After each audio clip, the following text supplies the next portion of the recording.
그래서 스타트 해봅시다. 자, 우리 지난 수업에서 살짝 등장했던 내용들, 실습 때 등장했던 걸 살짝 정리하고 오늘의 본론으로 들어가 보려고 하고 있어요. 그래서 지난 수업에서 이제 우리가 함수, 그래서 함수 정의에서 새로운 함수 인사, 나이차, 동방예의지구, 그 다음에 run이라는 함수 내용물 채우는 거를 연습을 해봤고, 그 다음에 이제 그 너비에 신경 쓸 시간에 책을 한 자 더 읽어라. 보통 이제 별 찍기 내지는 삼각형 그리기 같은 느낌으로 남들 다 하는 바로 그 목표를 같이 한번 진행을 해봤습니다. 그래서 집에서 살짝 구경해 보시면 좋을 것 같고, 그래서 그거랑 관련된 얘기 살짝 정리할 수 있을 것 같고, 그 와중에 이제 우리가 프로그래머인 내가 원하는, 내가 미리 정해둔 어떤 무언가를 프로그램 밖으로 내보내는 방법은 프린트라는 함수를 쓰면 됐어요. 그 반대 프로그램 바깥에서 새로운 데이터를, 일단 우리가 알고 있는 선에서는 지금 모니터 앞에 있는, 키보드 앞에 있는 사용자로부터 입력을 가져오는, 받는 방법 해서 input이라는 친구를 같이 써봤습니다.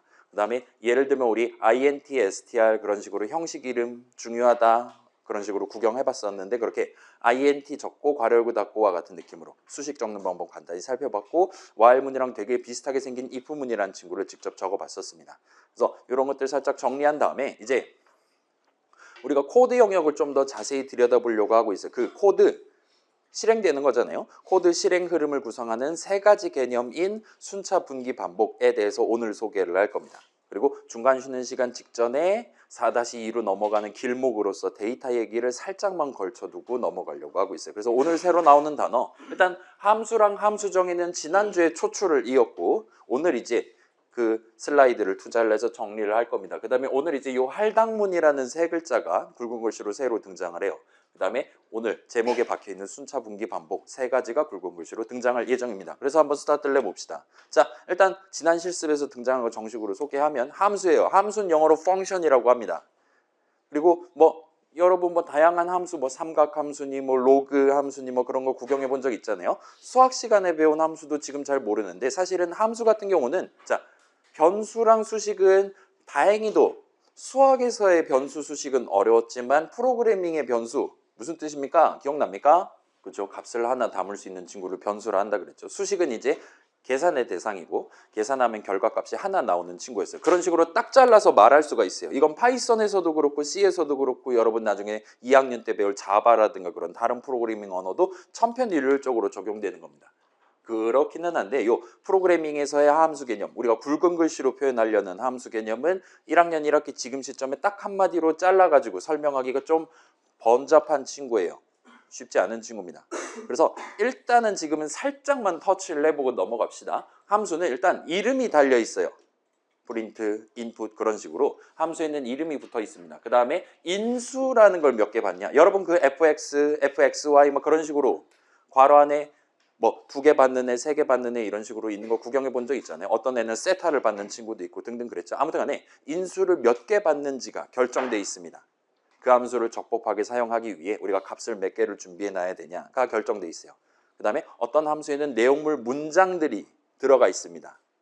그래서 우리 당시에도 이제 인사라 함은 사용자에게 이름을 물어보고 그 사람이 나한테 답한 걸 기억해 뒀다가 나중에 그 뒤에다 한국말 붙여가지고 정중하게 인사말을 출력하는 것이다 와 같이 우리가 문장 2개로 인사라는 새로운 함수에 대한 함수 정의 내용물을 구성하는 게 가능했어요. 당시에는 우리가 인수는 그렇게 크게 신경을 쓰지 않기는 했지만, 아무튼 그때 봤던 내용이다라고 봐주시면 좋을 것 같아요. 그 다음에 어떤 함수를 호출한다라는 표현을 씁니다. 영어로는 call 정도가 돼요. 진짜로 전화를 하는 느낌입니다. 자, 어떤 함수를 호출한다라는 거는 그 함수의 내용물 문장들을 실행하겠다라는 의미가 돼요. 내용물 문장들. 함수 정의를 통해 도입할 수 있는 그거였죠. 아무튼 이 2가지는 여러분이 지금 당장 납득할 수 있을 거예요. 함수가 뭐냐? 그래서 그 함수를 쓰는다라는 게 뭘 의미하는 거냐? 이 2가지는 그럭저럭 어렵지 않을 겁니다. 그래서 이 다음 슬라이드에 그 input이라는 함수에 대한 설명을 적어놨는데, 걔도 어엿한 예쁜 하나의 함수란 말이에요. 그 친구에 대한 설명이랑 지금 이 2가지랑을 견주어 가지고 여러분이 가져가 두시면 이 프로그래밍에서의 함수 개념 간단한 개괄적인 설명을 기억해 두시기 쉬울 겁니다. 그래서 input이에요. 말 그대로 사용자 입력을 의미하는 단어를 함수 이름으로 붙여놨어요. 그래서 여러분이 프로그램을 실행하는 도중에 프로그램 밖에 컴퓨터 앞에, 모니터 앞에, 키보드 앞에 있는 사용자로부터 키보드 입력을 받기 위해서 사용할 수 있는 함수예요. 그래서 여러분은 이런 함수 이름 인풋을 적고 괄호 열고 닫고를 붙여서 수식을 적을 수가 있습니다. 그래서 이렇게 적은 수식 인풋 괄호 열고 닫고를 계산한 결과값은 이번에 사용자가 엔터키 칠 때까지 입력한 글자들이 튀어나오게 돼요. 예를 들어 저 사람이 마스터 띄고 2 하고 엔터를 쳤다. 그러면 마스터 띄어쓰기 글자 2 해서 그러면 몇 글자입니까? 5글자짜리 str 형식 값이 이 인풋 괄호 열고 닫고라는 수식의 계산 결과값으로 뻥 하고 튀어나온다 보시면 될 것 같아요. 그래서 이런 느낌으로 적는 수식을 보통 함수 호출식이라고 부릅니다. 그리고 이렇게 얻는 함수 호출식의 계산 결과값이라고 말할 수 있는 것을 보통 return 값이라고 불러요. return 무슨 뜻입니까? 그렇죠? 반송 내지 환불이란 뜻이잖아요. 우리가 함수로 호출할 수 있어요. 아, 나 이번에 인풋 호출할 거야. 나 이번에 인사 호출할 거야. 나이차 호출할 거야. 수식 적는 여러분 마음입니다. 그러면 그 친구가 나한테 뭔가 값을 하나를 반송을 해줄 거예요. 왜냐? 함수 호출식도 어엿한 하나의 수식이고 수식은 계산하면 무조건 결과값이 하나 나오기 때문입니다. 그렇기 때문에 그 인사가 나한테 돌려준 값 내지는 인풋이 나한테 전달해 준 값을 그 함수에 대한 이번 호출에 대한 리턴 값이라고 우리가 얘기를 해줄 수가 있어요. 아무튼 간에 이렇게 함수 호출식을 적을 때 괄호 안에 적당한 수식을 적어가면서 여러분이 사용자가 참고할 만한 메시지, 예를 들면 이름을 입력하세요, 나이를 입력하세요, 우리 이 클래스 아이디랑 비밀번호를 입력하세요, 이런 식으로 저 사람을 꼬드길 수가 있어요. 일종의 힌트를 먼저 출력하고 저 사람의 입력을 이어서 받을 수가 있습니다. 이런 느낌으로 지금 키보드 치려는 사용자한테 네가 지금 입력하는 게 나한테는 어떤 데이터로서 쓰일 예정이다 라는 힌트를 제공할 때 그런 글자들을 보통은 프롬프트라고 부릅니다. 그래서 여러분 예를 들면 도스창 같은 거 구경해 본 적 있다면 이런 것도 프롬프트라고 말할 수 있어요. 그래서 뭐 지금 현재 폴더는 C 드라이브의 사용자 폴더의 제 아이디 폴더입니다. 그 다음에 뭐 이런 거 여러분 구경해 본 적 있다면 좋을 것 같습니다. 뭐 이상한 폴더 있으니까 여기까지만 할게요. 아무튼 간에 그래서 인풋 호출식을 적을 때는 괄호 안에 그런 느낌으로 여러분이 원하는 글자들 이거 먼저 출력해줘 하고 지정하는 게 가능해요.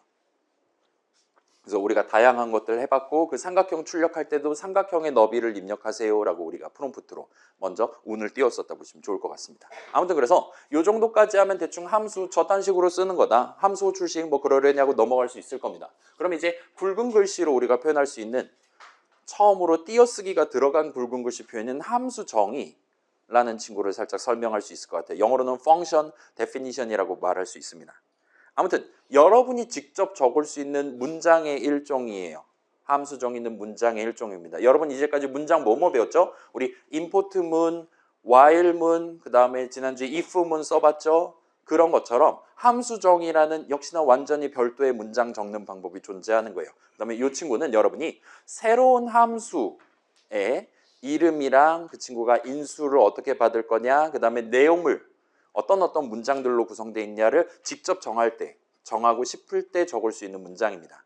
그래서 while문이 while이라는 황금색 단어로 시작한다면 함수 정의는 뭐 이 길다란 이름을 다 적긴 애매하니까 def 세 글자로 스타트하도록 해놨어요. 아무튼 while문 적을 때랑 비슷하게 첫 줄이 좀 중요합니다. def 한 다음에 띄어쓰기 하고 뭔가 내용을 적고 콜론을 찍고 엔터를 친 다음에 들여쓰기해서 다른 문장들을 내용물로 삼아주면 돼요. 그래서 뭐 당시에 이제 기억나면 좋을 것 같아요. def 인사하고 괄호 열고 닫고 하고 콜론하고 엔터 치는 게 가능했듯이 그런 느낌으로 여러분이 새로운 함수의 이름이라든가 우리가 직접 써본 적은 없지만 인수 같은 것도 다룰 수 있고 등등이라 보시면 일단 좋을 것 같습니다. 그래서 여러분이 그런 느낌으로 함수 정의를 적을 때 그 내용물 문장들을 들여쓰기 줄 잘 맞춰가면서 적어두기만 하면 우리의 파이썬 인터프리터는 자, 함수 정의가 문장이라면 문장은 실행의 대상이 되는 친구잖아요. 함수 정의 역시나 실행의 대상이 되는 친구예요. 파이썬 인터프리터는 함수 정의를 실행을 하게 됩니다. 적절한 타이밍에 하게 되겠죠. 파이썬 인터프리터는 그 함수 정의를 실행할 때 그 들여쓰기에 둔 내용물 문장들이 아 이게 바로 인사를 하는 방법이구나 와 같이 새로운 함수의 내용물로서 지정을 해두게 됩니다. 기억을 해두게 된다 보시면 좋을 것 같아요. 자, 요건 조금 우리한테는 덜 중요한 내용이긴 한데 파이썬에서는 함수 정의가 문장이 맞아요. 근데 여러분 지금 같이 배우고 있는 C에서는 함수 정의가 문장이 아닙니다. 내가 지금 아무 문장이나 적을 수 있는 타이밍이요. if, when, while문 다 적을 수 있어요. 하는 그 상황에서 함수 정의는 못 적을 수 있다는 거예요. 예를 들면 함수 정의 중괄호 안에 함수 정의를 적을 수 없습니다. 보통 그 중괄호 안에 여러분 메인 중괄호 안에 if문 while문 지금쯤이면 적어본 적 있겠죠? 4주차니까 C 수업에서. 근데 함수 정의 못 적어요. 파이썬은 가능합니다. 왜냐? 파이썬은 그 아무데나 아무 문장이나 적을 수 있어요. 맨 땅에 임포트문 while문 적을 수 있듯이 함수 정의 적을 수 있고 함수 정의 내용물도 문장이란 말이에요. 따라서 함수 정의 안에 얼마든지 함수 정의를 적을 수 있습니다. 아무튼 다른 동네에서 C 같은 다른 동네에서 함수 정의가 문장이 아니다라는 거의 의미는 달리 말하면 C 동네에서 함수 정의는 실행의 대상 그 자체는 아니라는 거예요. 그리고 사실은 함수 정의가 문장이 아닌 동네가 더 많습니다. 여러분 대학교 4년 동안 배우는 다양한 프로그래밍 언어 전체를 놓고 본다면. 그래서 요 함수 정의를 문장의 일종으로 친다라는 게 파이썬이라는 요즘 좀 메이저한 프로그래밍 언어의 주요한 특징들 중에 하나라고 생각해 주시면 좋을 것 같아요. 파이썬이 강점을 가져갈 수 있는 그런 스팟이라고 여러분 생각해 주시면 좋을 것 같습니다. 아무튼 우린 지금 파이썬만 하고 있으니까 우리한테는 함수 정의는 문장의 일종입니다. 그래서 첫 줄 적고 들여쓰기에서 내용을 적는 마치 while문처럼 우리가 신경 쓰면서 들여쓰기 맞춰가면서 적는 친구라고 봐주시면 좋을 것 같아요. 자, 그래서 지금 시점에 우리한테 이런 함수 정의라는 친구, 그게 문장이냐 아니냐는 사실 우리한테는 그렇게 중요하지 않아요. 지금 우리한테 함수 정의가 갖는 의의는 여러분이 직접 어떤 작은 목표, 예를 들면 인사 한 번 하기, 예를 들면 이등변 삼각형 출력하기와 같은 작은 목표 하나를 달성하기 위한 문장들을 미리 들여쓰기해서 적어두는 거예요. 이거 한 세트야. 이거 한번 위에서부터 맨 밑에까지 쭉 한번 실행하면 특정 목표를 달성할 수 있는 거야. 와 같이 미리 적어두는 게 가능합니다. 또한 그 문장들의 나열, 달리 말하면 코드 덩어리가 되는 거죠. 내 프로그램에. 그 덩어리에 직접 여러분이 이름을 붙여둘 수 있어요. 이스턴 굿매너 컨트리라든가 런이라든가 인사, 나이차 같은 여러분이 직접 이름을 붙여둘 수 있어요. 그 다음에 그렇게 미리 잘 세팅해 뒀다면 함수 정의를 정갈하게 적어서 잘 세팅해 뒀다면 나중에 여러분이 그 이름, 함수 이름을 직접 적어가면서 수식, 함수 출식을 구성할 수 있습니다. 직접 여러분이 키보드 쳐서 적을 수 있어요. 그걸 통해서 여러분이 그 미리 준비해 놨던 미리 정갈하게 적어둔 문장들을 실행하도록 여러분의 실행 흐름을 구성하는 게 가능해요. 그래서 여러분이 그런 함수 출식을 어디다가 어떻게 적어두냐에 따라 그 함수에 대한 미리 마련해뒀던 함수 정의 내용물 문장들을 언제 실행할 거냐가 결정된다 보시면 좋을 것 같습니다. 예를 들면 우리가 당시에 동방예의주공 만들 때 생각해 보면 우리가 형이라고 불러라라고 출력하는 그 문장을 앞에 있는 사람이 연상일 때는 실행하면 안 되는 상황이었어요. 그렇기 때문에 우리는 그 문장을 특별히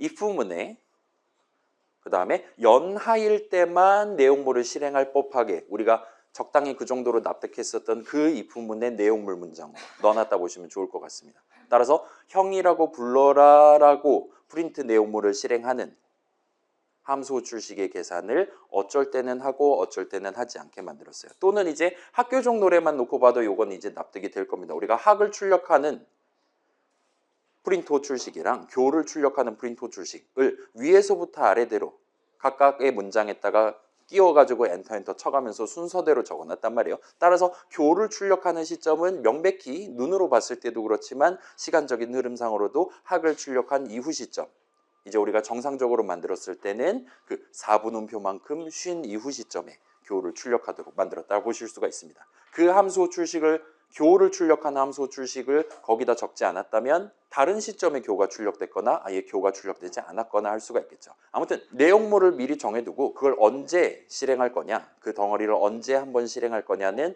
함수 출식을 여러분이 어디다가 어떻게 정리해 전적으로 의존하게 된다 보시면 좋을 것 같아요. 자, 그래서 이런 측면에서 여러분이 함수 정의를 내가 프로그램을 구성하는 데이터 영역과 코드 영역이 있는데 코드 영역에서의 사용하기 위한 새로운 코드 이름을 도입하는 방법이다라고 약간 과장을 해서 설명을 하는 게 가능합니다. 여러분이 함수 정의를 잔뜩 미리 잘 적어둘수록 내가 내 프로그램의 전반적인 실행 흐름, 코드 실행 흐름을 구성할 때 쓸 수 있는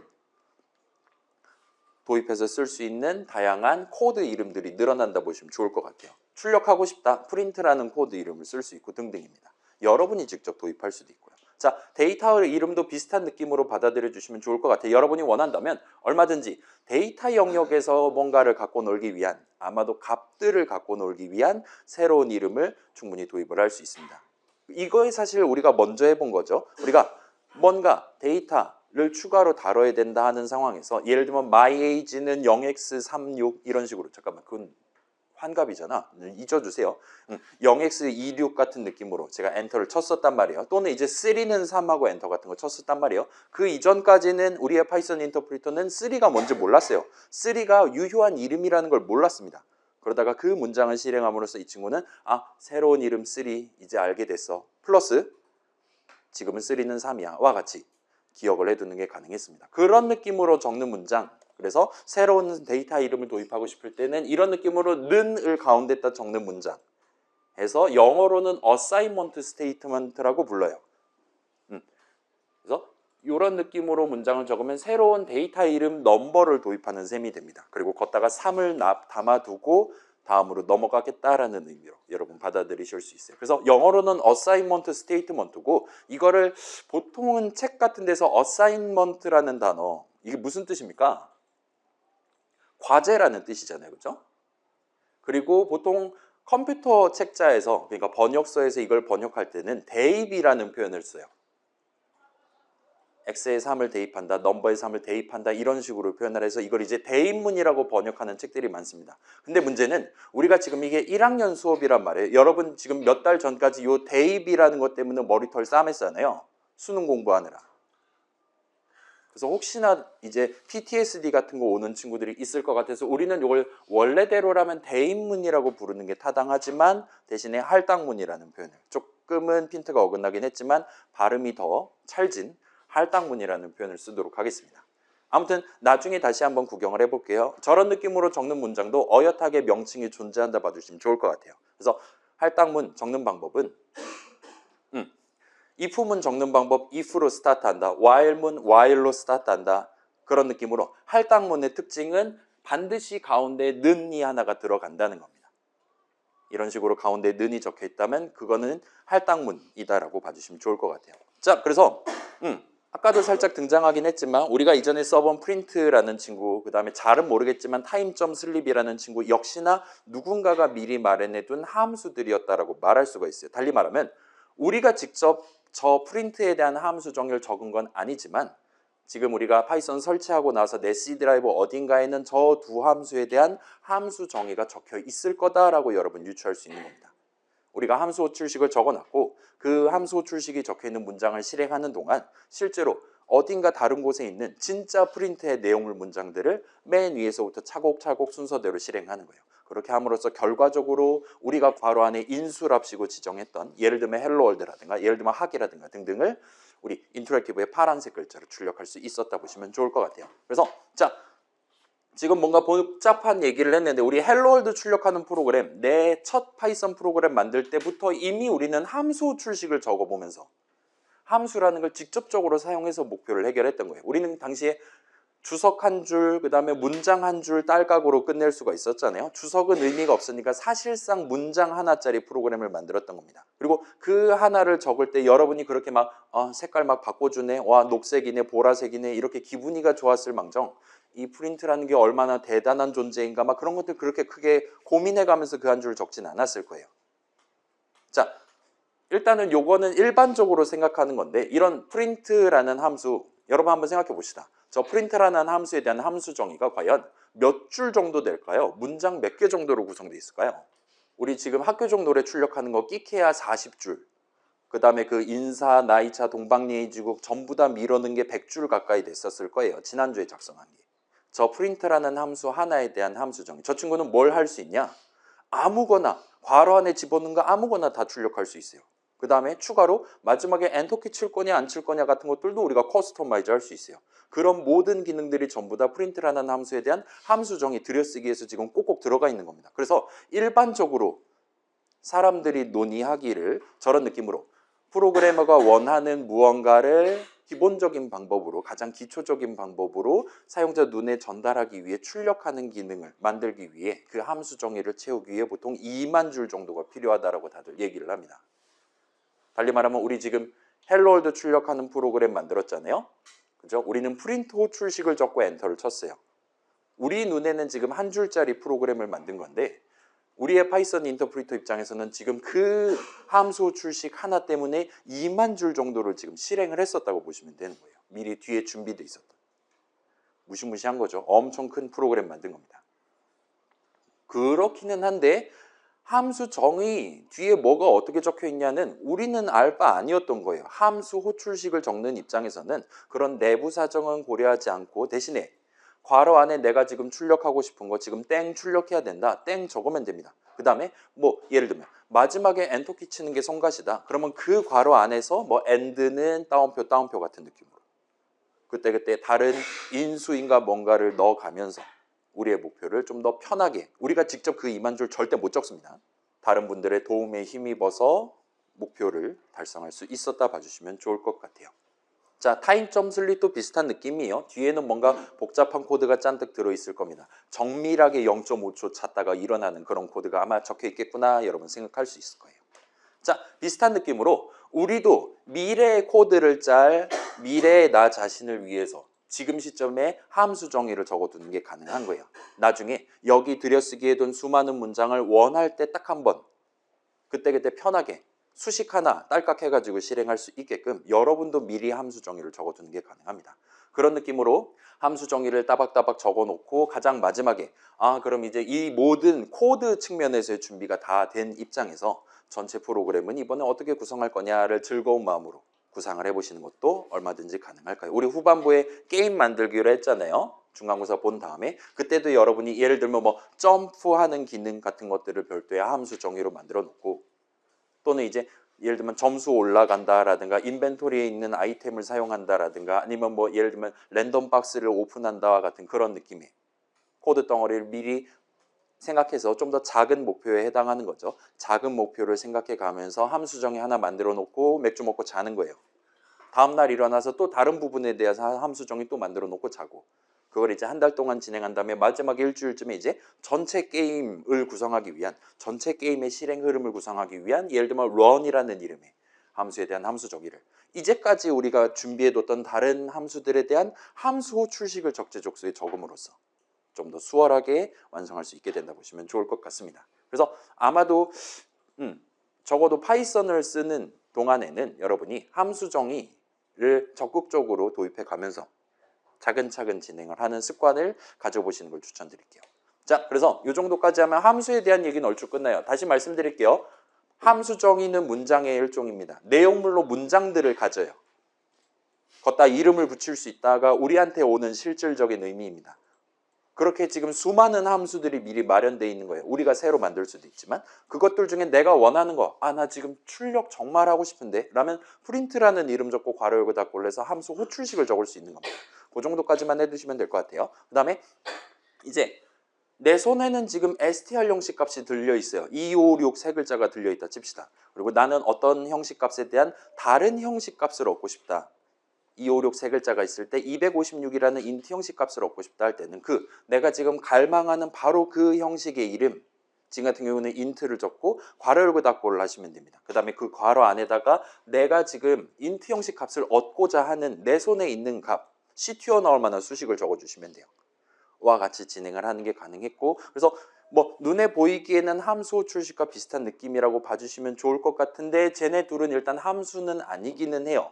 이거는 조금 이따 4-2에서 다시 한번 확인을 해볼게요. 그렇긴 한데 아무튼 이 친구 쓰는 거는 그렇게 큰 지장 없을 겁니다. 파이썬 동네에서는 예를 들면 왼손에 int 있고 오른손에 str 있으면 더하겠다라고 하면 꺼지라고 한단 말이에요. 이유는 설명했었죠. 이게 좌항 우항의 형식이 뭐냐에 따라 어쩔 때는 동일한 덧셈식을 갖고 숫자 덧셈을 하고 어쩔 때는 글자 붙이기를 할 수도 있는 게 파이썬이에요. C는 절대 그렇지 않습니다. 파이썬은 그래요. 그렇기 때문에 값의 형식이 엄청 중요해요. 이런 상황에서 지금 이제 왼쪽 친구랑 오른쪽 친구랑 지금 첨예하게 맞붙고 있는 겁니다. 그랬을 때 파이썬 인터프리터는 그냥 둘 다 꺼지라고 타입 에러를 내뱉도록 세팅이 돼 있기 때문에 여러분이 내가 지금 이 덧셈식을 통해서 나중에 덧셈을 할 때 진짜로 숫자 덧셈을 해야 되는 상황이다 라면 좌항 계산한 결과값의 형식이 int 형식이 반드시 나오도록 여러분이 직접 각각의 수식을 계산한 결과값의 형식을 체크를 해둘 필요가 있어요. 그런 상황에서 사용자가 키보드로 누른 글자들에 대한 인트 형식 값 등등을 구해야 되기 때문에 int 괄호열고 닫고, 그 다음에 최종적으로 메시지 조합해서 출력하기 위해 str 괄호열고 닫고 등등을 써본 적이 있다 보시면 좋을 것 같습니다. 그래서 뭐 복잡하게 설명했지만 뭐 타입 에러 뜨면 저거 적으면 대부분 상황에서 해결되니까 크게 걱정은 하지 않으셔도 될 거예요. 쓰는 데는 지장이 없습니다. 자, 그래서 자, 여러분 이 etc 어떻게 읽는지 아십니까? 그죠? 라틴어죠. 에세트라인가 뭐 그런 식으로 읽으면 되는 거잖아요. 이거 말고도 다양한 형식들이 존재해요. 파이썬 동네는 우리가 바로 꺼내서 쓸 수 있는, 그거를 조금 이따 4-2에서 소개하기로 하고 지금 일단 넘어가 봅시다. 자, 여기까지 이전 수업에서 등장했던 내용들 요약해보면 대강 지금 파이썬 동네는 요런 것들이 마련돼 있어요. 우리 파이썬 인터프리터 재울 수도 있고요. 원하는 거 출력하실 수도 있고요. 그 다음에 예를 들면 한도 끝도 없이 실행이라든가 근데 저사 앞에 있는 사람이 연상인데 반말하지 않는 방법이라든가 등등이 있어요와 같이 소개를 하는 느낌이었습니다. 그래서 매우 구체적인 목표를 갖고 있는 임포트문, 수입해 오고 싶어, 임포트 적고, 그 다음에 뭘 수입해 올 거냐 적고 엔터 치면 되는 거예요.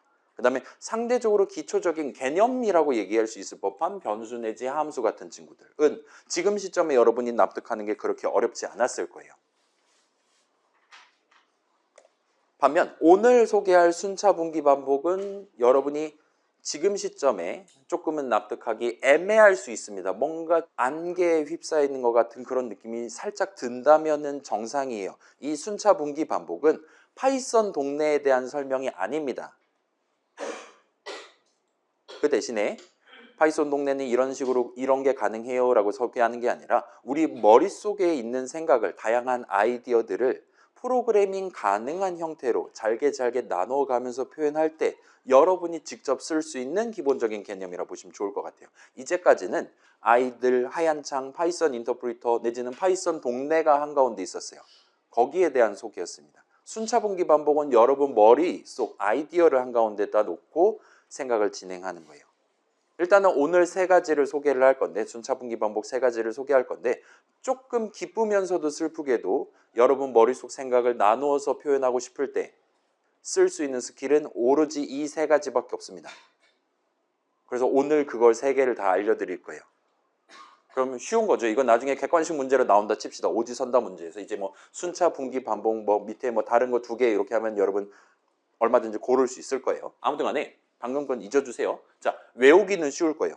근데 여러분이 지금 뭔가 이제 어제 과음을 하고 자다 일어났더니 뭔가 지금 되게 기분이가 좋아진, 이거 내가 지금 생각나는 대로 만들기만 하면 나 바로 자퇴한다.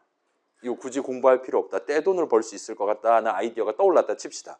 근데 그 아이디어를 여러분이 이 순차랑 분기랑 반복의 조합만으로 내가 서술을 할 수 있어야 돼요. 그래야지만 여러분의 아이디어를 그렇게 잘게 나눠서 서술을 할 수 있어야지만 그거를 키보드로 쳐서 나 대신 파이썬 인터프리터가 대신 작업을 수행하도록 만들 수가 있습니다. 그게 바로 프로그래밍이고요. 그래서 지금보다 복잡한 생각을 다듬는 게 쉽지가 않을 수도 있어요. 사람한테는 대충 얘기하면, 카톡으로 얘기하면 알아서 잘 해주시잖아요. 부모님도 잘 해주시잖아요. 컴퓨터한테 얘기할 때는 항상 이 3가지의 조합으로만 얘기를 할 수가 있다고 봐주시면 좋을 것 같아요. 그래서 이어서 한번 살펴볼게요. 순차 분기 반복입니다. 그래서 프로그램의 코드 파트, 실행 흐름을 구성하기 위한 3가지 요소예요. 그리고 요 셋 중에 가장 중요한 게 뭐냐? 지금 시점에 아무 설명도 듣지 않았을 때 한번 생각해 봅시다. 순차, 무슨 뜻입니까?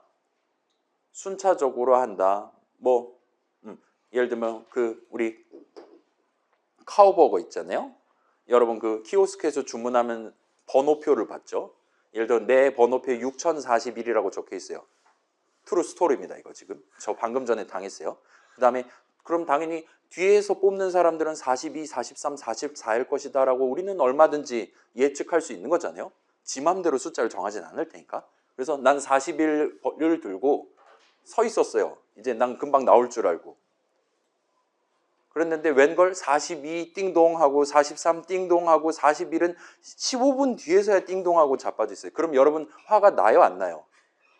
그렇죠? 정말 빡칠 겁니다. 아니 왜 예를 들면 더블 휠레버거를 미리 만들어 놓지 그러셨습니까? 라고 주장을 할 수도 없는 거잖아요. 전 그거 좋아하는데 아무튼 간에 순차는 대충 그런 느낌으로 받아들이시면 좋을 것 같아요. 순서대로 하나씩입니다. 그 다음에 분기랑 반복은 분기, 뭐 분기점 그런 거 얘기해서 생각해 보면은 A 루트, B 루트 같은 느낌이라 보면 좋을 것 같아요. 반복, 우리 지금 노래가사 출력 프로그램 할 때 와일문 얘기할 때 제가 반복이라는 단어를 중간중간 어필을 한 적이 있어요. 한도 끝도 없이 반복 실행한다 같은 느낌으로. 확실히 그 세 가지 느낌이 많이 다르죠. 자, 이 셋 중에 가장 중요한 게 뭐냐를 한번 생각해 보세요. 뭐가 가장 중요할까요? 요 반복 기능이 없다 라면 우리는 지금 그 노래가사 출력 프로그램 만드는 게 불가능한 겁니다. 연속 재생 기능을 만들 수 없어요. 그 다음에 분기 개념이 쓸 수가 없다라면 우리는 지금 예를 들면 상대방이 연상임에도 불구하고 형이라고 불러라를 갈길 수가 있다는 거예요. 말하면 안 되는데. 뭐가 제일 중요할까요? 그렇죠. 셋 다 중요하죠. 당연히 그렇겠죠. 자, 이 중에 가장 중요한 거는 당연히도 순차라고 말할 수가 있어요. 그런데 엄청나게 간단한 개념이니까 잠깐만 요약을 하고 갈 수 있을 겁니다. 그래서 순차, 영어로는 대충 시퀀스, 시퀀셜 이 정도로 보통 표현을 하는 편이에요. 그 다음에 방금 전에 제가 살짝 읊었던 그런 느낌을 그대로 가지고 있습니다. 일단 이 친구가 코드 실행 흐름을 구성하는 가장 중요한 개념이에요. 가장 중요한 요소입니다. 그리고 모든 문장들은 기본적으로 적어놓은 순서대로 실행된다를 의미해요. 예를 들면 여러분이 .py 파일 같은 거 열고 x는 3 엔터 할당문 먼저 적고 그 다음에 프린트 괄호 열고 x 괄호 닫고 엔터를 친다 칩시다. 그 다음에 F5를 눌러요. 그러면 순차 조건에 따라서 할당문이 반드시 먼저 실행되는 거예요. 일단 x에 3을 담고 그 다음에 x에 담겨있는 값을 프린트할 겁니다. 따라서 화면엔 3이 출력될 거예요. 자, 그 다음에 함수 func에 대한 함수 정의를 먼저 위에다 적어놨어요. 그 다음에 그 밑에 그 동일한 함수에 대한 함수 호출식 적고 엔터키 쳤다. F5 누르면 일단은 새로운 함수 func에 대한 함수 정의를 먼저 실행합니다. 파이썬 인터프리터도 func가 뭔지 아는 상태에서 아까 전에 그렇게 정해둔 func 내용물 문장들을 요 함수 호출식을 계산하는 동안 나중에 한번 실행하는 게 가능해요. 를 가능하게 해주는 게 순차입니다. 그래서 이런 느낌에서 볼 수 있듯이 순차 개념은 우리의 프로그램이 F5 눌러서 프로그램 실행하는 도중에 일종의 시간적인 흐름에 따라 뭐가 먼저고 뭐가 나중이냐와 같은 순서가 결정돼 있고 그 순서는 누구나 납득할 수 있는 적어놓은 순서대로 위에서 아래로 하나씩 차근차근 실행한다고 봐주시면 좋을 것 같아요. 그걸 토대로 우리가 목표로 하는 결과, 보통 이런 결과를 이제 인과라고도 번역을 하는 consequence라고 말할 수가 있을 것 같아요. 그런 순차적인 활동의 결과, 그것들이 모여서 최종적인 뭔가를 우리가 만들 수 있다라고 여러분이 한국말로 곡해를 하실 수가 있을 겁니다. 이 단어 consequence에서. 해서 그런 순리에 따라서 우리가 최종적으로 저 사람한테 적절한 인사 메시지를 말한다라든가를 할 수 있게 해주는 매우 중요한 요소라고 여러분 봐주시면 좋을 것 같아요. 그래서 순차가 깨진다라면 우리가 아무리 학출력하고 교출력해라는 목표를 가지고 엔터 쳐가면서 학출력하는 문장을 위에다 적어놨다 하더라도 웬걸 순차가 깨지면 교가 먼저 출력돼 버릴 수도 있다는 거예요. 그러면 아예 노래 가사를 순서대로 출력한다는 것 자체가 불가능해질 수도 있다는 겁니다. 순차가 깨지면요. 아무튼 그렇기 때문에 우리의 파이썬 인터프리터는 우리의 문장을 실제로 실행해주는 파이썬 인터프리터는 무조건 우리가 만들어 놓은 프로그램들을 순차적으로 실행해줘요. 절대로 이 규칙을 깨지 않습니다. 그래서 순차의 반대말이 뭐냐라는 질문을 할 수 있을 거예요. 시퀀스의 반대말, 시퀀셜하다의 반대말. 우리가 정해둔 순서대로 해준다의 반대말은 지 맘대로 해준다라는 거잖아요. 그죠? 영어로는 arbitrary 정도로 표현할 수 있을 겁니다. 뒤에서 지 맘대로 주사위 굴려가지고 하는 거예요. 아, 땡교종학 뭐 이딴 식으로 얘기를 할 수도 있는 겁니다. 그러면 안 되는 거잖아요. 그죠? 우리 뒤에 있는 친구가 우리가 고심해서 첫 번째 줄 사용자 입력받고 두 번째 줄 뺄셈을 하고 세 번째 줄 결과를 출력한다. 이렇게 머리 가슴 배 순서대로 예쁘게 엔터 쳐서 적어놨는데 F5 눌렀더니 지 맘대로 가운데 거부터 집어가면 안 되는 겁니다. 그래서 카우버거가 지금 마음에 안 드는 거고요. 저는. 그렇다고 봐주시면 좋을 것 같아요. 안 되겠죠? 자, 카우버거는 그래도 돼요. 먼저 만들었으면 뭐 기다리라고 하는 것보다는 빨리 먹고 다음 수업 가는 게 좋은 거니까. 근데 절대로 우리의 파이썬 인터프리터는 그러지 않는다는 겁니다. 그래서 이게 가장 중요해요. 우리가 파이썬 인터프리터를 신뢰할 수 있게 해주는 가장 중요한 원동력입니다. 자, 그런 의미에서 분기랑 반복은 아주 기초적이지만 엄청 중요한 순차 흐름의 베리에이션을 부여하기 위한 개념이라고 봐주시면 좋을 것 같아요. 자, 순차 다시 봅시다. 적당히 요약하면 적어놓은 순서대로 각각의 문장들을 한 번씩 실행하는 거예요. 무조건 한 번씩 순서대로. 그럼 이제 분기랑 반복에 대한 설명을 이런 느낌으로 가져갈 수 있습니다. 분기, 영어로는 branch 정도로 말할 수가 있어요. 분기는 어떤 문장들을 실행할 수도 안 할 수도 있게 해주는 개념이에요. 형님이라고 말하는 걸 어쩔 때는 하고 어쩔 때는 안 할 수 있게 만들어주는 게 분기의 개념입니다. 따라서 그 대상 문장 내지는 코드 덩어리를 놓고 본다면 그 코드 덩어리를 0번 또는 한 번 실행할 수 있게 해주는 거예요. 순차는 무조건 한 번이고요. 그 다음 반복은 이제 영어로는 loop 내지는 뭐 이터레이션 정도로 표현하는 책자도 있기는 해요. 우린 그냥 반복이라고 할게요. 반복은 어떤 문장 내지는 문장들 코드 덩어리를 여러 번 실행할 수도 있고 아예 한 번도 실행하지 않을 수도 있게 해주는 개념이에요. 따라서 0번 또는 한 번 또는 여러 번 실행할 수도 있게 해주는 게 반복의 개념입니다.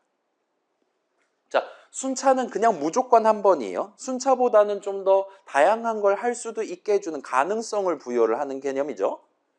그래서 요전 실습 내용들이랑 연계를 해가지고 여기다 이제 살을 조금만 덧대보도록 할게요. 자, 우리 if문이란 친구 써봤잖아요. 이 if문은 명백히 우리가 직접 적을 수 있는, 키보드로 칠 수 있는 문장의 일종입니다. 그 다음에 이 if문을 여러분이 언제 적냐? 자, 생각해봐요. 할당문을 적는다라는 건 내가 지금 새로운 데이터를 다루기 위한 이름을 도입하거나 아니면 아까 전에 담겨 있었던 거 동일한 이름에다가 이제는 새로운 값을 담아야겠어 라고 생각할 때 할당문을 적습니다. 그래서 데이터 관점에서 데이터 흐름을 야기하기 위한 문장이에요. 그 다음에 임포트문 생각해 봅시다. 내가 지금 직접 짤 수가 없어요. 실행하는데 0.5초 걸리는 문장을. 그럴 때 여러분이 임포트 타임 엔터 쳐서 딸깍으로 문제를 해결할 수가 있어요. 내가 지금 0.5초 쉬어야 하는 타이밍에 함수 타임.슬립에 대한 함수 출식을 적어두기만 하면 됩니다. 그런 거랑 비슷하게 여러분은 내가 원하는 타이밍에 if문을 적을 수가 있어요. 이 if문은 내 코드 실행 흐름에 기본 순차를 전제하는 실행 흐름에 분기 개념을 추가로 도입하고 싶을 때 여러분이 적을 수 있는 문장이에요. 그리고 얘는 생긴 게 while문이랑 되게 비슷하게 생겼습니다. if 적고 스타트하고 그 다음에 수식을 하나를 적고 콜론을 찍고 엔터를 쳐서 내용물 문장을 적을 수가 있었어요. 그 다음에 그런 느낌으로 if 바로 뒤에다 적는 수식 기억납니까? 차가 0보다 크면, 차가 0이면, 0과 같으면, 차가 0보다 작으면 이런 느낌으로 우리 적었었죠.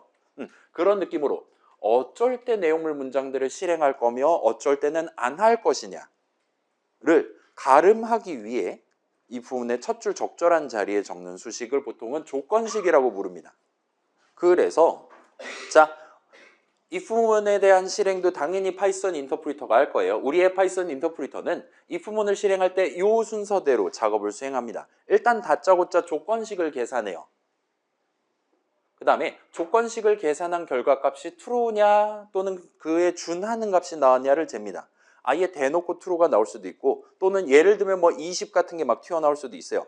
3 같은 게 튀어나올 수도 있습니다. 그럴 때는 이 값이 true에 준하냐를 그 친구가 계산을 해냅니다. 그래서 여러분이 이 불이라는 네 글자를 적고 괄호 열고 내 손에 들고 있는 값 튀어나오는 수식을 적고 괄호 닫고 하면 예를 들어 int 값 22 true에 준하는 값이냐 그렇지 않냐를 여러분이 구경을 해보실 수 있어요. 이건 제가 한번 직접 보여드릴게요. 예를 들면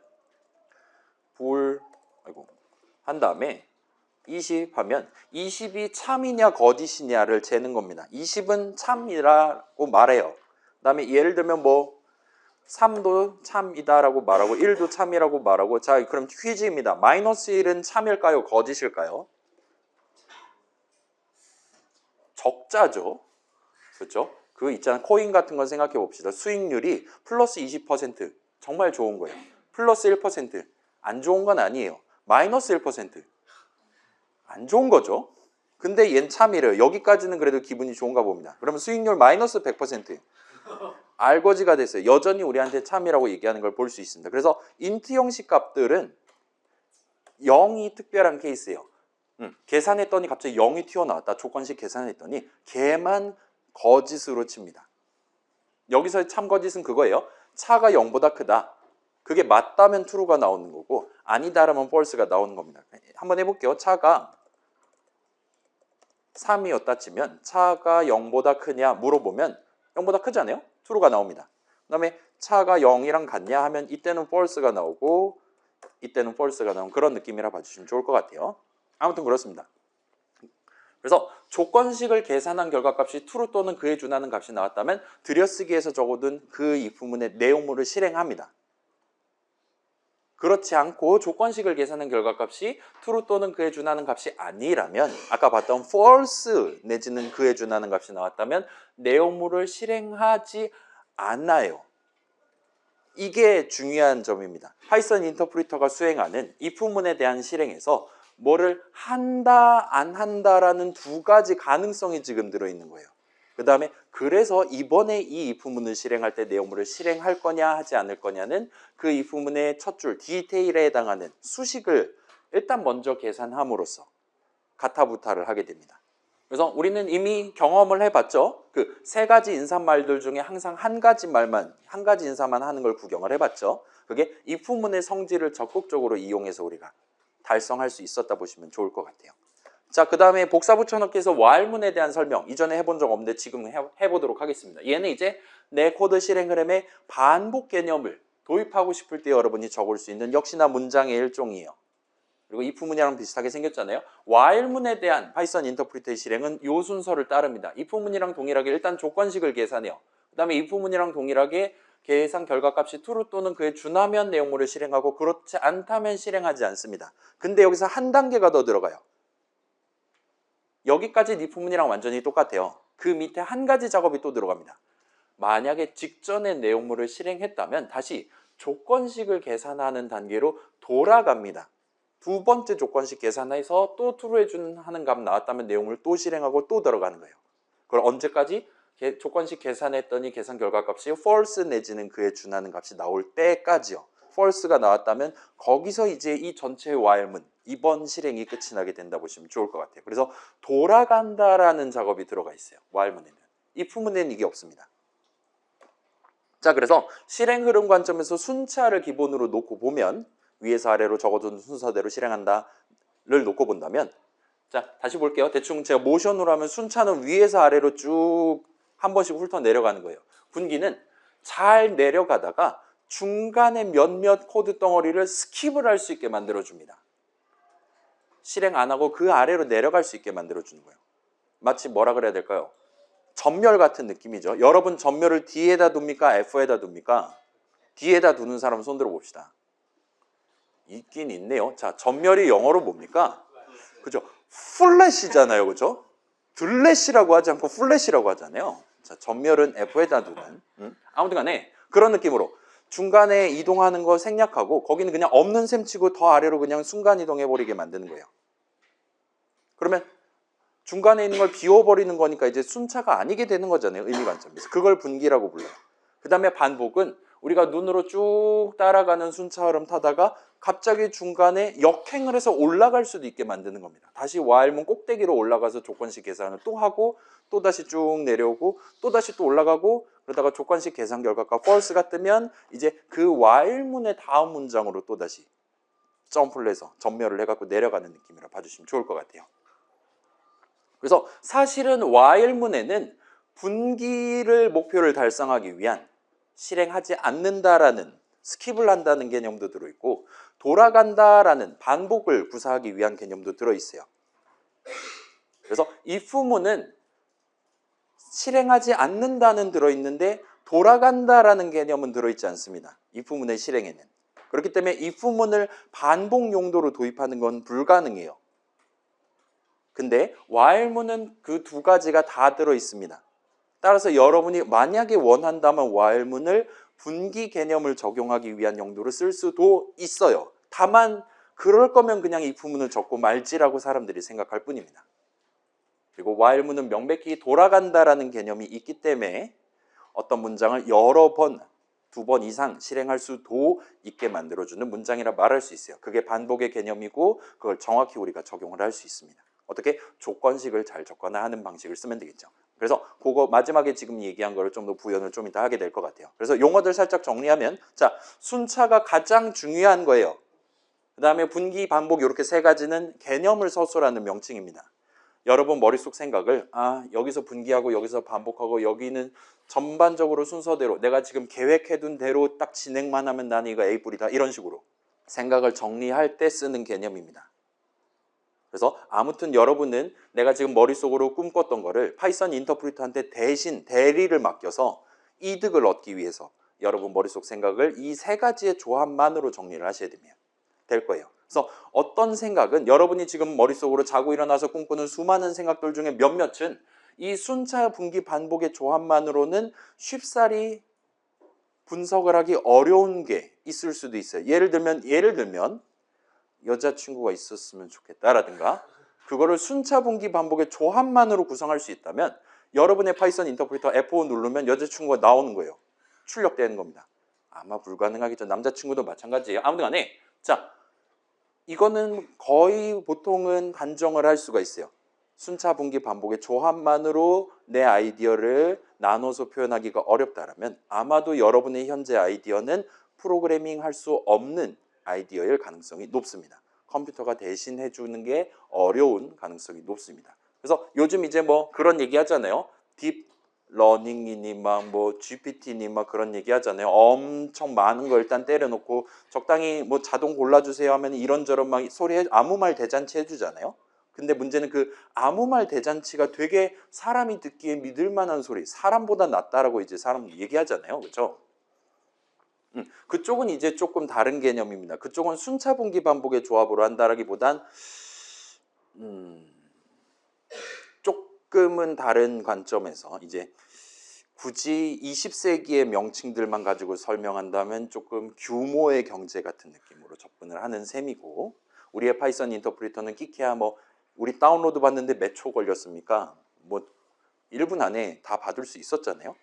그 친구는 순차 분기 반복밖에 다룰 수 없는 기본적으로 그거밖에 다룰 수 없는 친구고 그 친구한테 뭔가를 맡긴다 하면 이 세 가지의 조합만으로 해야 되는 거예요. 다만 여기서의 장점은 그거예요. 내가 그 순차 분기 반복의 조합만으로 내 아이디어를 서술하는데 성공했다라면 우리 앞에 있는 파이썬 인터프리터는 항상 우리가 언제 F5를 누르든 100% 확률로 우리 목표대로 동작을 해줄 거라는 거예요. 그래서 그런 차이점이 있고 우리는 일단은 지금은 되게 클래식한 프로그래밍을 하는 거니까 이 세 가지밖에 선택지가 없다라고 생각해 주시면 좋을 것 같습니다. 아무튼 그렇고 자 반면 이제 if문이랑 while문은 방금 설명했듯이 여러분이 직접 키보드로 칠 수 있는 문장의 일종이에요. if문이 곧 분기다라고 생각하는 건 옳지 않다는 겁니다. 제가 지금 하고 싶은 말은. 순차 분기 반복은 머릿속 생각을 정리할 때 쓰는 개념이에요. if문이랑 while문은 그래서 내 머릿속 생각을 이제 코드로 옮길 때 여러분이 키보드로 칠 수 있는 여러분이 능동적으로 선택해서 직접 적을 수 있는 문장이에요. 그렇긴 하지만 보통은 if문은 내 머릿속으로 요약해 놓은 그 분기 흐름을 분기 개념 자체를 내 프로그램의 기본 순차적인 코드 실행 흐름에 도입하기 위해 적을 수 있는 보통은 그 용도로 적는 문장입니다. while문은 반복 개념을 도입하기 위해 적는 문장이에요.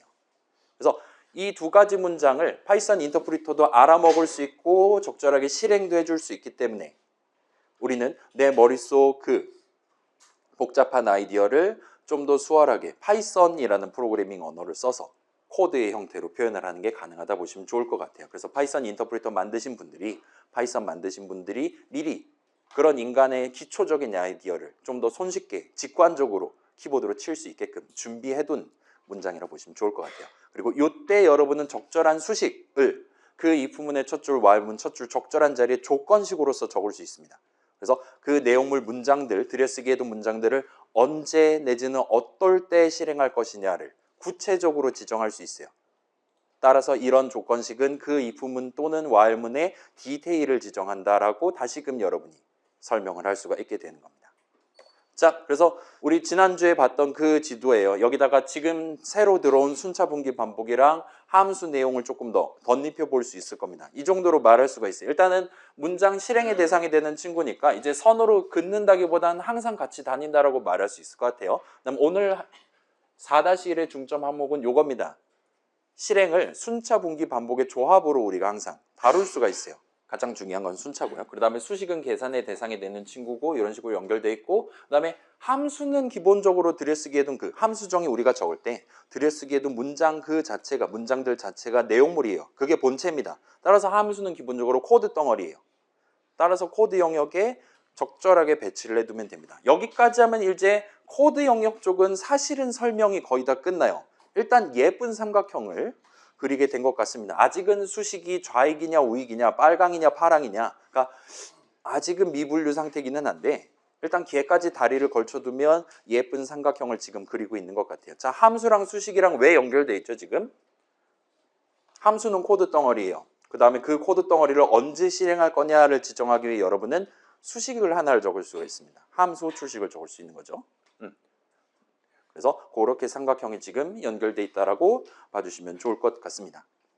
자, 그래서 코드 이야기의 핵심은 문장이에요. 문장은 실행되는 겁니다. 그 실행을 구성하는 개념들 중에 가장 중요한 게 순차다라는 거.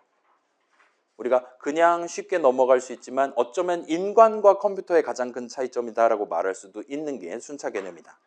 우리의 파이썬 인터프리터는 무조건 우리가 작성해둔 .py 파일 내용물을 적혀 있는 순서대로 순차적으로 실행해주는 친구다라고 여러분이 다시금 기억해 두시면 좋을 것 같습니다. 까지 하면 일단은 4-1의 본문이 끝이 납니다.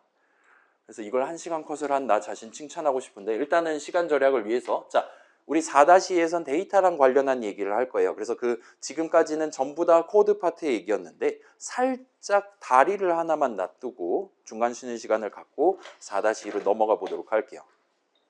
그래서 두 가지 얘기를 할 수 있습니다. 첫 번째, 자 이건 복습이에요. 여러분이 언제 이 if문 내용물, while문 내용물 문장들을 실행할 거냐, 언제는 실행하지 않을 거냐를 구성하기 위해 여러분은 직접 그 if문 첫 줄, while문 첫 줄 적절한 자리에 수식을 하나를 적음으로써 조건식을 적음으로써 직접 커스터마이즈를 할 수 있습니다. 디테일을 살려두는 게 가능해요. 여기까지는 중복이에요. 그리고 여러분이 그런 조건식이고 뭐고 아무튼 간에 수식을 적을 때 좀 더 큰 수식을 적을 때 어떤 이름을 쓸까 가지고 구성하는 게 가능해요. 예를 들면 3-5라는 수식도 얼마든지 큰 수식이라 말할 수 있죠. 걔는 엔터 치면 8 나올 겁니다. 제가 지금 엔터키를 치든 여러분이 한 달 뒤에 엔터키를 치든 걔는 항상 8이 나올 거예요. 반면 여러분이 어떤 큰 수식을 적을 때 이름을 적어서 구성을 하는 게 가능합니다. 이름을 중간중간 껴서 적는 게 가능해요. 그럼 이제 계산할 때마다 예를 들면 템포에 2가 담겨 있을 때는 0.25가 나오고 템포에 0.5가 담겨 있을 때는 1.0이 나오는 식으로 계산할 때마다 그 결과값이 달라지도록 수식을 만드는 게 가능해요. 그죠? 그게 변수 개념을 우리가 도입하는 일반적인 이유잖아요. 그 다음에 그런 수식을 계산하기 전에 예를 들면 차가 0보다 크다라든가 등등 your age 빼기 my age라든가 등등 그런 수식을 계산하기 전에 이름이 섞여 있는 수식을 계산하기 전에 사용자가 고른 값, 사용자가 이번에 고른 값을 미리 그 이름에 담아두도록 실행 흐름을 구성하는 게 가능할 거예요. 예를 들면 your age는 한 다음에 input 괄호열고 닫고를 먼저 실행하도록 만드는 겁니다. 뭐보다 your age 빼기 my age보다요. 그런 식으로 실행 흐름을 순차적으로 흘러가도록 구성하면 여러분은 F5를 누를 때마다 특정 수식의 계산 결과값이 달라지도록 만드는 게 가능해요. 우리 노래가사 출력 프로그램 생각해 볼까요? 걔는 우리가 4배속하고 싶어 하면 .py 파일 다시 열어가지고 코드를 고친 다음에 또 F5를 눌러야 됐어요. 근데 거기다가 예를 들면 템포는 2 하는 대신에 템포는 한 다음에 int 괄호 열고 input 괄호 열고 몇 배속으로 출력할까요? 하고 물어보도록 코드를 짜는 겁니다. 그럼 이제 .py 파일 내용물을 고치지 않은 채로 F5 누를 때마다 사용자가 직접 키보드로 몇 배속으로 출력할지를 고를 수도 있게 만들 수 있다는 거예요. 그렇게 함으로써 F5를 누를 때마다 계산 결과값이 달라지는 큰 수식을 만드는 게 가능합니다. 괜찮아요? 이 두 가지는 조금은 핀트가 다른 거죠. 수식의 이름을 섞으면 그때그때 계산 결과값 달라지게 만들 수 있어요. 그 이름에 담겨있는 값이 뭐냐에 따라. 근데 그 이름에 다른 값을 담는 게 아니라 사용자가 고른 값을 담도록 만드는 겁니다. 그러면 프로그래머가 지정한 똑같은 숫자를 맨날 담는 게 아니라 어쩔 때는 저 사람이 365하고 엔터 칠 수도 있는 거고 다른 때는 또 딴 거 누를 수도 있는 거잖아요. F5를 누를 때마다 계산 결과값이 달라지도록 만드는 게 가능해요. 그 다음에 마지막으로 그런 수식, 사용자가 고른 숫자가 담겨있는 이름이 섞여있는 큰 수식을 if문 또는 while문의 조건식 적는 자리에 얼마든지 적을 수 있어요. 아무 수식이나 적을 수 있으니까요. 이렇게 함으로써 우리는 궁극적으로 이전보다 훨씬 더 다채로운 실행 흐름을 구사를 할 수가 있게 됩니다. 괜찮아요? 어쩔 때는 반말하고 어쩔 때는 존댓말하고 어쩔 때는 반가운 인사를 하는 게 이 세 가지의 콤비네이션으로 지금 적용됐다라고 여러분이 봐주시면 되는 거예요. 그 차가 0이랑 같다가 어쩔 때는 true가 뜨고 어쩔 때는 false가 뜬단 말이에요. 그 이유를 물어본다면 이 세 가지를 전부 다 될 수 있다면 정답이 됩니다. 우리가 지금 배운 선에서 가장 깔끔한 답변이 되는 거예요. 가장 상쾌한 답변이 될 겁니다. 아무튼 여기까지가 그 두 가지 짚어갈 것 중에 첫 번째예요. 그 다음 두 번째 걸 봅시다. 자, 요거는 이제 좀 실질적인 거예요. 그 삼각형 출력할 때 살짝 얘기했던 것도 있고, 그 다음에 우리 run 함수에 대한 함수 정의 적을 때도 기회는 3번이다를 우리가 목숨 개념으로 적용을 했었단 말이에요. 맨 처음에 목숨이 3개인 채로 스타트한다. 그 다음에 목숨이 남아있는 동안 서비스를 제공한다. 그 다음에 한 번 서비스 제공했다면 다음번에는 지금 라이프 1 까야 되는 거잖아요. 한도 끝도 없이 서비스 제공하면 망하는 거잖아요. 파산하는 겁니다. 와 같은 느낌이에요. 여러분이 딱 원하는 횟수만큼 어떤 문장들을 반복 실행하고 싶다 할 때 일반적으로 쓰는 3단 콤보가 존재합니다. 그래서 첫 번째는 첫 반복 준비, 두 번째는 언제 반복을 그만둘 거냐. 얘는 이제 조건식의 형태로 여러분이 적게 될 거예요. 첫 번째는 첫 반복을 준비한다는 결국 데이터를 준비한다는 거고, 따라서 여러분은 할당문을 적어서 목표를 해결할 겁니다.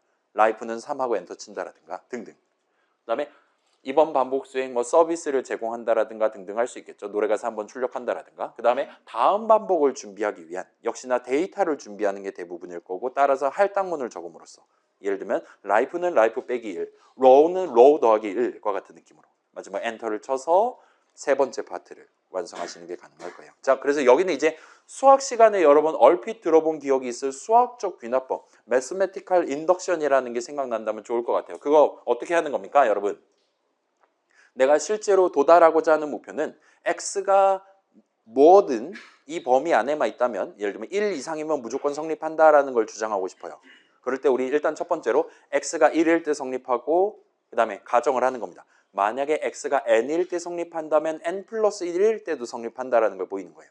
그 두 가지를 달성할 수 있다면 우리는 x가 1일 때, 2일 때, 3일 때, 4일 때 전부 다 성립한다라는 엄청나게 커다란 주장을 할 수가 있게 되는 겁니다. 그게 귀납이죠. 아무튼 간에 그게 생각났다면 좋을 것 같고, 뭐 그렇지 않더라도 삼각형 출력하는 거라든가 사용자한테 기회 3번, 함수 호출할 기회 3번을 제공한다라든가 지난주 수업 내용 정도는 무난히 납득하실 수 있을 겁니다. 자, 요거 여러분 의외로 엄청 자주 쓰는 3단 콤보고, 여러분 지금 C 수업하고 있잖아요. 거기서의 폼은 적어본 적 있습니까? C의 폼은 없어요? 못 들은 걸로 해주세요. 제가 스포일을 하면 안 되는 거니까. 그쪽 가서 다시 한번 보면 거기도 이제 뭔가 3단 콤보 비슷한 걸 여러분이 테이스트를 느껴가실 수가 있을 거예요. 아무튼 우리는 이 정도로 해두고 넘어갑시다. 자, 여기까지 하면 이제 4-2로 넘어가기 위한 준비를 일단 끝내놓은 셈이고, 그래서 일단은 잠시 쉬고 4-2로 넘겨보도록 할게요. 잠깐만, 이게 아니지. 몇 분 쉴까요? 10분만 쉴게요. 오늘 할 게 많으니까. 격식의 기준